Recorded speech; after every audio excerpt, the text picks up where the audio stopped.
Here's a longer format on these flare nut wrenches that I've got.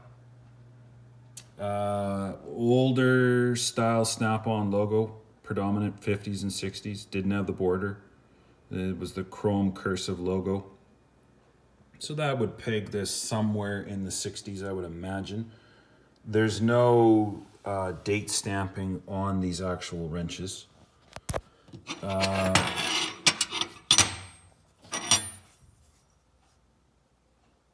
Looking at old catalog offerings, I've seen that this I-beam design seemed to be predominant from the end of the 1940s, all through the 50s, through most of the 1960s, and then they started to change to the modern beam design that they have now in the 70s. Now, some people have said, well, you know, I bought wrenches from the 90s that had that. Okay, well, you know, in 1967 or 68, they could have stamped tens of thousands of these to keep up with demand, maybe 100,000, I don't know. And it was normal for Snap-on to store all their wrenches and material when they were expanding.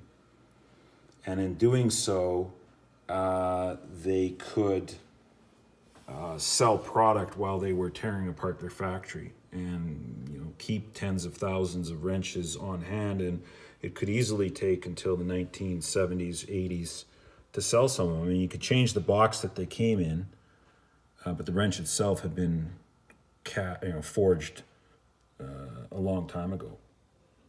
So I like the I-beam design. It's kind of neat, right? There's nothing wrong with it. They fit. Whoever had them before me took really good care of them. There's a decent amount of patina and use and wear on them. I use them for exactly this: fuel lines, brake lines. I was looking for a set that went up to 13/16. Some sets now go all the way to 7/8, right? So yeah, it's a good set to have. I'm not going to put so much torque on it that I'm going to break them or anything like that. I've got a secondary set that if I was going to break something, that's what I'd be using. But throwback to a bygone era.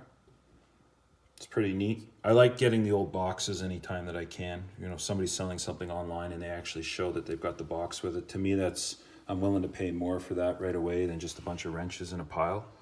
You know, an estate sale or something like that, or came out of somebody's toolbox or whatever. It doesn't matter, but it's really, really cool to keep this Americana. So there you go.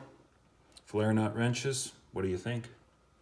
Check out more content like this. I'm going to be uploading more shorts and more extended view videos for the tool nuts that are out there.